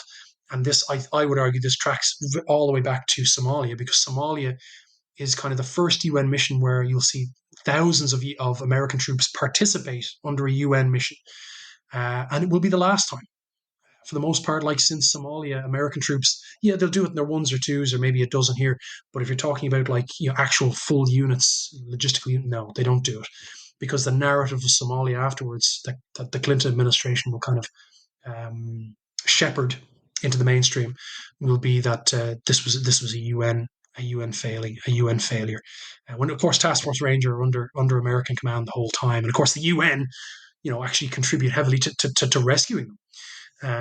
So the consequences are America will pull out, and when America pulls out, a lot of Western nations pull out as well. So the French will go, the Italians will go, a lot of other countries will also leave. But what is less understood is that the UN mission will actually continue on till March 1995. So almost 18 months after Black Hawk Down, the UN will stay in Somalia. The Irish contingent actually remains as one of there's the Irish, the New Zealanders, and the Romanians are kind of maybe the last kind of what we might call Western forces that remain there. And they do that because actually there is a lot of indications that this nation building mission is working. Mohammed Faradid, when he declares his unilateral ceasefire, he comes back to the negotiating table, and a lot of progress is made in the 6 months after the Battle of Mogadishu in terms of getting returns to governance, things like that. There was a lot of optimism, but with the US and some of the other Western contingents gone, the UN mission in Somalia, which was nearly 30,000 troops strong, it loses a lot of its key capabilities, but also critically, no country has the political will to take casualties in Somalia anymore. So in many cases, even though you still have nearly 20,000 UN troops in Somalia, what they're able to do is heavily curtailed. And ultimately, the biggest consequence after the Battle of Mogadishu would be for Somalia, because ultimately international patience in Somalia is gone, and the UN mission will pull out. So for Somalis themselves, they're kind of like, this mission is working, and it is widely supported by an absolute majority of the population. But then the international community will leave, and that process will start with America and those troops. Because actually, what will happen is the United States, is the Clinton administration is so unhappy with the UN mission in Somalia, kind of obviously because of the political fallout of Black Hawk Down, that when the UN mission continues there, the Clinton administration will actually hold back the money that it is supposed to pay towards the UN for these missions. And so will a number of other countries, to the point that actually the UN almost goes broke by late 1994. So actually, one of the reasons that the UN mission ultimately pulls out of Somalia is not because of the intransigence of the Somali people or anything like that. It's actually because they're running out of money. They actually can't afford to keep this thing going. And part of the reason is that the United States and a few other countries just say they just turn off the golden faucet because they don't see the value in this mission. But the UN, and certainly the African and Asian nations in the UN, really, really see that there is potential for this. And the Somali population are supportive of it as well. There's so much here. I know that I want to steer back to Clinton for a second. Clinton himself really tried to, I think, style himself after Kennedy. I know that Kennedy was a guy that Clinton very much admired. I have to imagine Clinton's looking at Mogadishu in Somalia thinking, I don't want to get stuck in Vietnam. The parallels there have to be real, right? I'm thinking Clinton's keenly aware of this. At the same time, there is a knock on the United States afterwards saying this taught terrorist cells that if you punch back, the United States will pull back. The United States does not like it when you punch back. Actually, yeah. I mean, there's an amazing book by Dana Priest called The Mission. And I remember reading it, and she actually had this great bit that just before the American invasion in 2003 of Iraq, Saddam Hussein will actually distribute copies of Black Hawk Down, the book, to some of his commanders.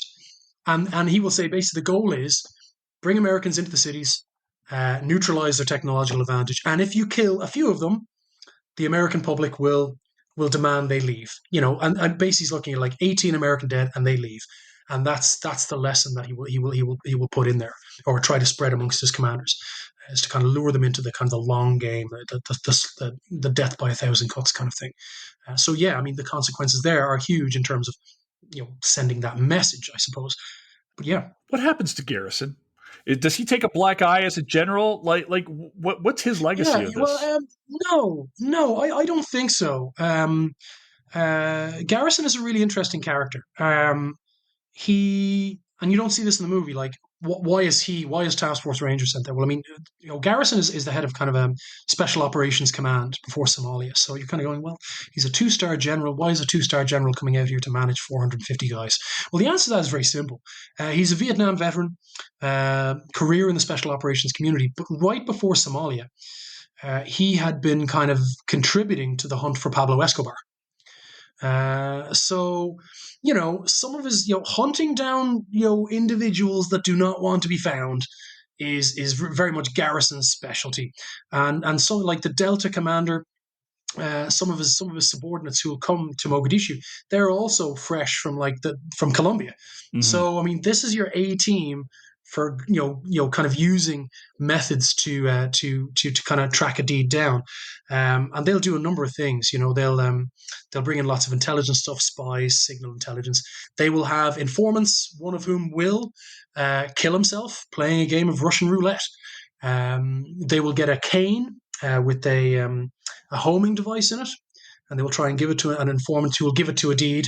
It won't reach a deed, but it will reach Osmanato, the guy they capture at the start of the movie, which is how they locate him. But after this, Garrison, like Task Force Ranger, will leave Somalia in late October 93. Okay, it'll be clear they are not going back into the fight. A deed has returned to the negotiating table for a peaceful process. And he is widely popular amongst Somalis because he helped win the civil war, and he has kind of gotten this kind of reputation as a romantic rogue who has eluded capture by the Americans. So I mean, his popularity is going that way, and he will ultimately, declare himself the president of Somalia after the UN leaves. But for Garrison, it's a really interesting thing. He will write a letter, and Mark Bowden replicates this letter in the back of Black Hawk Down. In all the political controversy after the Battle of Mogadishu, he'll write a letter and he'll basically say, look, the intelligence was good. I think that one might be a bit shaky. The intelligence was good. We had contingency plans. We had accounted for the fact that we might lose one helicopter. We didn't. We had no. We didn't account for the possibility of losing two, which is accurate. I mean, in the movie, the first helicopter gets shot down, and then you get another one hovering over it, dropping medics and all. So actually, they had rehearsed. They had rehearsed for a helicopter going down. Actually, the helicopter they'll train with for practicing that before the Battle of Mogadishu is actually the helicopter that gets shot down first, ironically enough. It'll be Walcott's helicopter, Super 6-1, that plays the shot down helicopter in exercises before October 3rd. But Garrison will get back. He'll take over command of actually, speaking of Kennedy, the John F. Kennedy Special Warfare School. So he'll actually kind of like manage the training of new Special Forces personnel for the U.S. Army. He will testify in the Senate. There's huge Senate hearings after this about, what went wrong, what was this. And to his credit, he sticks to his guns. He basically says with this letter that actually responsibility for the raid is with me. It's not with the president. It's not with the Secretary of Defense. I gave the go-ahead. Here are the reasons why. I take full responsibility. He'll move on to kind of command that Special Operations School. And largely speaking, in Senate hearings, he'll be bombarded by the Senate Armed Services Committee about like, what was your mission? Oh, my mission was to go after Aidid. Who was in command of your forces? Was it the UN? He was like, no. My chain of command was American all the way through. Did the Pakistanis or anybody, were they reluctant to help you? Did they set you up for failure? And in fairness, he says, no. He just says, look, this is my call. We made a plan. It Battles didn't work go out. sideways. Literally, he'll have this kind of phrases like, ultimately, at the end of the day, you have four options with these kind of operations. You can hit them on the left, you can hit them on the right, you can go up the center, or you just don't go. And I know that's, that might be a very simplified way of describing up, but I mean, obviously your intelligence and all that factors in. But I mean, I don't think he's wrong in that regard. He said, look, we had an opportunity for a meeting to catch these two guys that we really wanted. We caught these two guys that we really wanted. However, we took significantly more casualties than we anticipated. He doesn't try and brush away, or he doesn't try to throw anybody else under the bus. And literally, he will retire. And he's living in a small town. I think it's called Plano, if I'm right. Small town called Plano in Texas. But yeah, a distinguished career, and he will stick to his guns on Battle of Mogadishu. He will be kind of like, I don't want to say confronted. There will be a lot of discussion saying, well, if the Americans had tanks or if they had armored vehicles, then maybe you could have broken through to Task Force Ranger earlier. And we see this in the movie. It's like, well, why do they need the UN's help? Because the UN actually has armored personnel carriers and some armored vehicles. And there will be a huge scandal after this about if the Americans had armored vehicles, would it have reduced the number of fatalities? And Garrison will actually say, no, actually, probably not. Most of our fatalities were taken by the helicopters going down, so tanks wouldn't have helped that. But also, most of our fatalities are then taken as Task Force Ranger personnel are moving through the streets to get to the first crash site. He says with the speed they had to move, you're taking a lot of casualties from door windows, everything like that. Tanks wouldn't have helped that. And he was asked, would you have used tanks for the raid if you had them? And he kind of said, no, not really. Our goal with Special Forces is to get in quick and get out quick.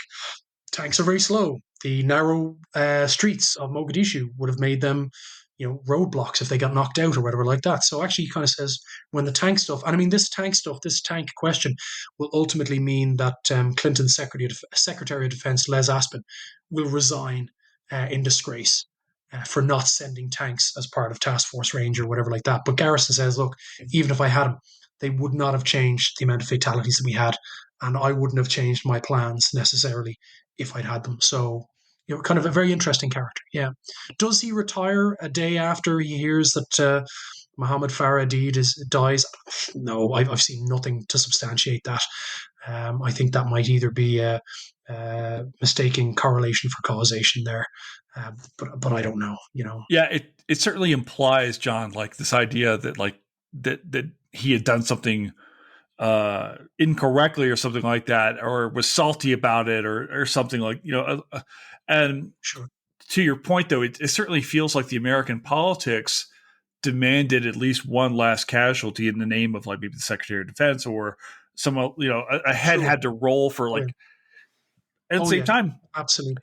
it just doesn't feel like the Americans militarily necessarily did something quote unquote wrong here. I don't know if the phrasing is right. You got involved with a, a, a battle where you were numerically outnumbered, and it's like it feels it's almost like the racism involved of the United States towards the Somalis is like, how could you possibly lose a battle here? Because you're losing to I Africans. can't, I I don't know. can't. Well, the interesting thing is, like, can I say that that Please. kind of racist overtones filter into the perceptions of, well, if we get into a fight, yeah, we can win that fight. No, I don't necessarily think that. But I mean, you watch the movie and the task force ranger, various cast members referring to Somalis as skinnies. Yep. That is very much based on what some of the troops in the intervention will do. I mean, there's a lot of troops there from former colonial powers. The Italians will send troops there, Canadians, the Belgians, and there will be a lot of even before the violence or the war, the manhunt for a deed begins. There will be a lot of isolated incidents where like new troops arriving in Mogadishu, they'll be told, like, take an axe handle or like a radio antenna and beat Somalis off your vehicles. Just do that. That's what they respect. They respect force. So absolutely that creeps in, but that's at the kind of the ground level. There'll be a number of kind of incidents where Somalis will be abused or killed by troops from different nations. I mean, in the Canadians' case, there'll be a huge scandal after they leave Somalia because some there will be some there'll be some killings of Somalis. The Canadians are actually in deep in the interior of Somalia by the Ethiopian border at a place called Beledweyne. It's actually where Mohammed Faradid was born, and some troops will leave out food and supplies, luring Somalis out, and there is evidence that these Somalis will be executed. But one young Somali teenager named Shadain Aron will be captured by Canadians. He's a teenager, and he'll be beaten to death over the course of a number of hours by some Canadian troops. And I mean, the Canadians do some really great things in Somalia, but of course, all this will be overshadowed by this. So I mean, in the years following Somalia, like the Canadian Airborne Regiment will be entirely disbanded. Because of the culture of aggression, and this is kind of manifested in Somalia. So, I mean, many countries will come out of Somalia, like not just America. The Italians will have some scandals. The Canadians, as just mentioned, the Belgians, like a couple of Belgian soldiers, will be famously put on trial for pictures that they send home of them actually. They take a Somali boy and they actually roast him over an open fire while he's still alive, to kind of like teach him a lesson about not stealing stuff. So no, you do absolutely get some racist overtones in terms of from troops on the ground, and whether that's based on their nationality, whether it's based on their former colonial history, we can interpret that in many ways, but it's there. But in terms of the Battle of Mogadishu, kind of this idea that we can go in and do all that, I don't think there is that kind of broad arrogance. I mean, there is a lot of respect for the Somalis because there is a recognition that most of Adid's militia, most of these guys were former officers in the Somali National Army. So they were well trained, they were well led. Adid himself, like, was a professional soldier and then a statesman. So, there is kind of respect for these guys. That their tactics in terms of how they attack the UN and American forces, they're quite competent, they're quite capable. I think probably one of the strangest things that goes on there is probably the disconnect between what's going on in Somalia and, say, the Clinton administration back in DC. Because Clinton, after Black Hawk Down, and it's funny, you mentioned Kennedy earlier and his kind of like his admiration for Kennedy.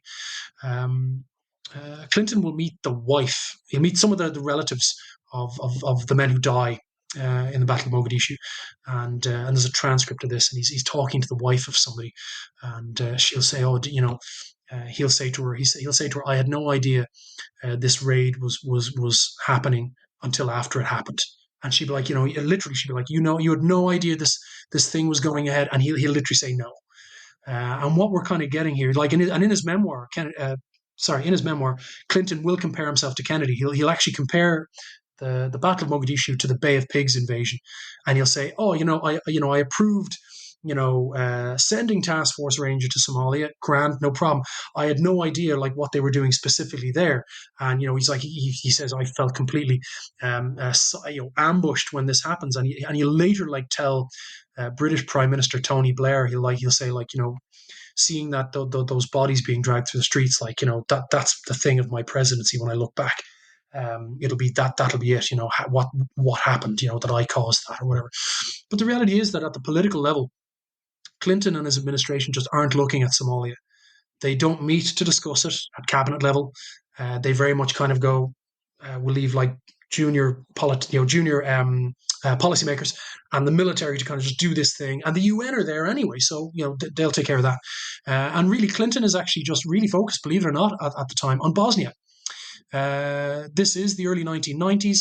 Bosnia is heating up, and there is, amazingly, Clinton sees Bosnia as a road to argue for NATO to be maintained. I mean, the Cold War has ended, Soviet Union's gone away, and NATO still exists. And there's questions like, well, why is this thing still here? And Clinton is actually, and his administration are hugely looking at Bosnia, and they're saying, right, how do we get America, how do we get NATO involved here? Because by being involved in Bosnia, it means that NATO will have continued relevance. So he's looking in that direction, and he's not looking at Somalia at all.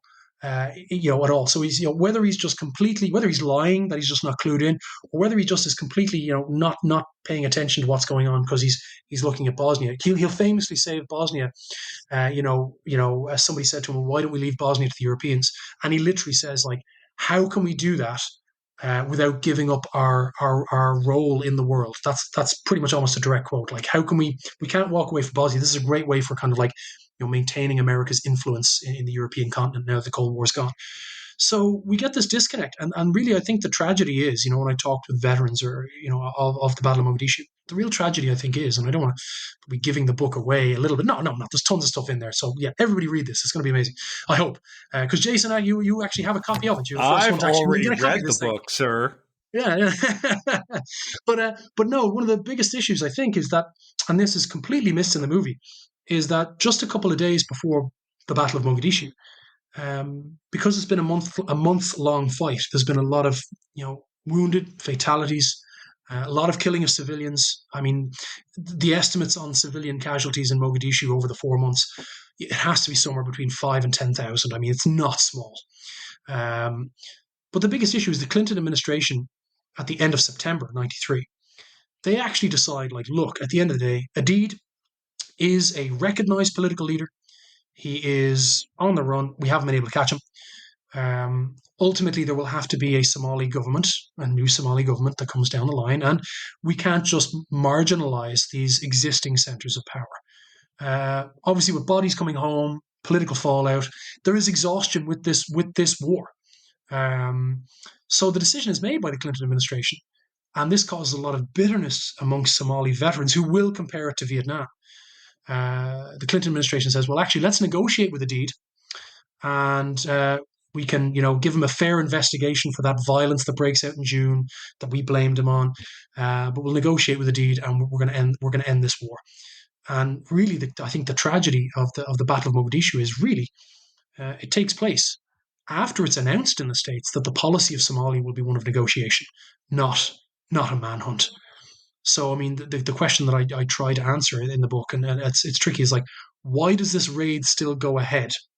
Why does nobody kind of in Somalia, why does nobody in DC, like, just get on the phone and say, like, okay, gents, garrison, whatever, let's put the brakes on this now. There's been a policy shift.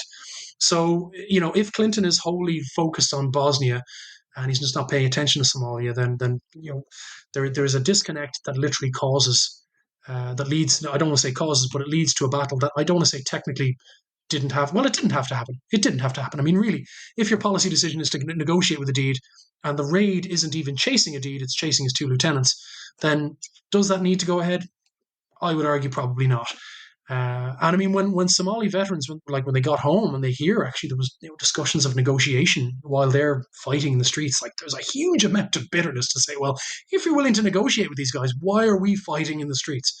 So yeah, there's a lot of elements to this, that kind of the layering of, yes, Task Force Ranger can claim a tactical victory, but it is really a strategic defeat because it explodes what's going on in Somalia to the broader American public. And it is now kind of like the baggage is so much that America just can't do it anymore. And I mean, I think one of the greatest, you asked about the impact of it. I think it's not in Somalia. It's not in even America. I think the greatest impact is actually in Rwanda, because the Rwandan genocide begins literally 3 or 4 weeks after American troops finally leave Somalia, in the first half of '94. And when the discussion is, well, the only military that is capabilities wise that can rapidly get into Rwanda and maybe kind of do exactly what they did in Somalia, put the fire blanket on and end the initial lawlessness, which was done very successfully in Somalia. The Clinton administration say absolutely not. And the rhetoric is, I have to be honest, the rhetoric is quite racist. It is, well, look what happened the last time we went to Africa, So, I mean, the streets of Mogadishu foreclose, Black Hawk Down forecloses any action in Rwanda, and of course we have 800,000 deaths in that genocide there. So it is all connected. I mean, that's one of my next projects. Is I wanted this kind of UN mission trilogy, pardon me, was Somalia, Bosnia, and Rwanda, because they're all happening at the same time. So Oh, yeah. well, see, I just lined up I'm two already other. I'm already working on those other two, but yeah, it'll take a while, So I've already got our next two films lined up then, because I think because we've got a couple Bosnia films that kind of came out in the U.S. if I recall correctly. There was the one with Owen oh Wilson and Gene Hackman. yeah, behind enemy lines, Yeah, Gene Hackman, yeah, that was a good one. There's the one with Dennis Quaid. Oh, it was like a TV-ish movie. So Dennis Quaid, he leaves I think he leaves the military or leaves the Secret Service, and he basically goes and he becomes a mercenary for hire, for one of the participants of the Bosnian War. I think that really. was lesser well known. I just can't remember I'll have to get the name of that one. But yeah, Dennis Quaid is in it, and he's like a sniper, and he's kind of like an American, kind of wandering through the Bosnian War. It's pretty grim. Rwanda, there is one. Hotel There's a Rwanda. fantastic book. Yeah, no, well, Hotel Rwanda, yes, but actually, one of the best books I've ever read is written by the Canadian commander of the UN in Rwanda during the genocide. It's called Shake Hands with the Devil, and they actually made a movie about it very recently. It didn't. I don't think it got widespread coverage. I think it was just released on Amazon or something very quietly. But it's really really good. So, and it's basically his perspective of trying and save as many people as possible during the genocide with Oh, not enough troops and not enough support. So yeah, so those are my next two projects, kind of looking at militaries in these kind of, we call it peacekeeping, but there's not a lot of peace involved here. It's actually quite kinetic, quite frenetic. Um, so yeah, that's the trajectory now after Somalia, I suppose. well, John, that's a lot. I'll tell you what, we've had this watch party going on Yeah, every Sunday night for the last 8 years. We're going to get Shake Hands with the Devil up so we can talk about this kind of stuff, because I feel like you were saying just earlier. give me a bit of time on that one. I'm only Oh in the my early stages gosh. of that project, but yeah, no, yeah, I'd love to come back on for that for Oh, sure. buddy, you're coming back on for the Lord of the Rings when we do that. I've already enlisted you with that Please, one in my head. Um, please do. I'm a huge sci-fi. I'm a huge fantasy nerd. So no, anything involving either of those fantastic bodies oh, of literature, buddy. All movies or movies. You know. right, So yeah, let me ask you our final question then. Here is Black Hawk Down a history movie? how do you define history movies? Is that like That is it for gets you, my most friend. like? Oh, okay. Do you know what? Yes, I'm going to say yes. All right. I'm going to say yes. Uh, if you just look at it for the events, like I said, from noon of 3rd October '93 to the following morning, if you just want the Battle of Mogadishu and you separate, the political, strategic, and the wider context, then yeah, I actually think it is a historical movie. I would go so far as to say absolutely. Um, yes, there is wider context to it. Yes, Ridley Scott's opening scroll is I'm going to say wildly oversimplified, but yeah, I actually think it's one of these great things. Um, I used to assign it in my history courses. When I taught second half US history, when I taught US military history, I assigned it. And I think it is very, very good. I think the book is similarly excellent. So if you just want the events of that day, either in literary form or in visual form, I think it's excellent. And I mean, broader than the historical side, I think it is, despite all of the movies we've had ever since. I think it is probably the most accurate depiction of modern urban combat that you're ever going to get. I mean, it is truly relentless, and down to how some of these men are killed, at what point, what they're doing. I think you actually get a shockingly vivid depiction of what's going on for sure. Can it be more historical? Everything can be more historical, but I still watch it today, and I just think, whoa, you know, amazing. And when I meet veterans from Somalia, I am very much, I think, kind of like in honored to talk to them, hear their experiences and everything like that, and honored to share them. So yeah, I think it's historical. I'll put my head on the I'll put my head on the guillotine bed for that one. Yes, I can see the headlines now. Historian supports Ridley Scott. Shock horror, you know. Like, let's not do Robin Hood though. We'll stop at Robin Hood, you know. Fair enough. John, this has been such an amazing, awesome conversation. I was really looking forward. Look, we've had this in the works for several months back. Golly, we probably have had this. Golly, I want to say 6, 7, 8 months. We've been talking about trying to, like, when we started talking this. I had this circled. I was really looking forward to it. Sat down, watched the film, read the book. Just was absolutely captivated by the book. You're the first person. You're the first person to read that book, literally. So, I loved it. I hope you thought it was good. Oh, I loved it, man. I've been putting it on social media. It's about to be all over social soon. I really dug it, dude. And this is one of the things where, like, I'm curious about the world, and this is one of these signal moments, I think, in my life, and probably yours as well. Certainly, as an American, as a teenager, as I'm kind of starting to become aware of the world around us. Oh, sure, this was one of those things, and certainly as a film buff. Man, this is just a fantastic film to watch, to talk about, and then to have you come on and really kind of flesh this out to give me a much greater appreciation for the dynamics around this battle, this conflict, these people. Dude, this was awesome. So thank you so very much. This was awesome. Thank you very much.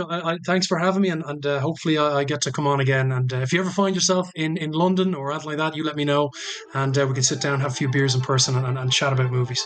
Oh, you got it, buddy. It'll be on.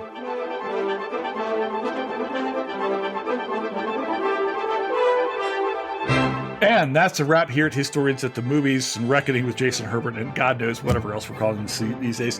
Thank you so very much to our guest, Jonathan Carroll. John, thank you so much for being here. I cannot wait to have you back on the pod. That was amazing and awesome, and all the other great words I can say. Thank you, of course, to our producer, Fletcher Powell, for making this show go. Fletcher, thank you so much for being here and doing this. Thank you, of course, to all of you for continuing to share Reckoning with Jason Herbert, continuing to be part of this community we've built over the last 8 years. Thank you so much for being here. Thank you for sharing this pod. So if you like this pod, we've got a whole lot more coming for you this summer. Stick around. Stay tuned. We got more coming. So ciao for now.